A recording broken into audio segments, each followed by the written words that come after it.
Alam nyo mga kaibigan, alam ko karamihan sa atin may mga trabaho. Pero alam ko na karamihan din sa atin hindi tumatagal sa trabaho. Bakit kamo?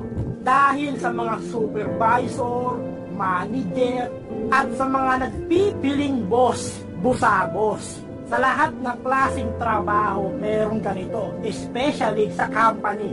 Alam nyo, pagdating sa trabaho, wala namang mali.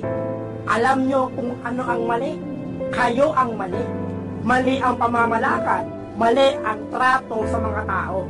Tapos, meron pa dyan tinatawag na favoritism. Ano yan? Anak mo? O baka namang kabit mo?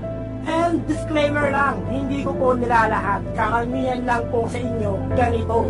Sobrang daming ganyan.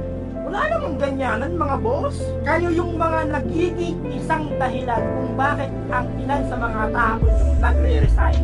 At bukod sa inyo, yung mga sipsip na empleyado. Tapos sasabihin nyo, pasensya na, walang personal na trabaho lang. Okay, sige, sabihin na natin na you are in position and you have a responsibilities. Pero hindi kasama sa trabaho nyo yung mang-apak ng kapwa nyo empleyado. Dahil pare-pareho lang din naman kayong nagtatrabaho. Please be a good leader. Huwag nyo silang ituring na tao nyo lang. Ituring nyo silang pangalawang pamilya mo.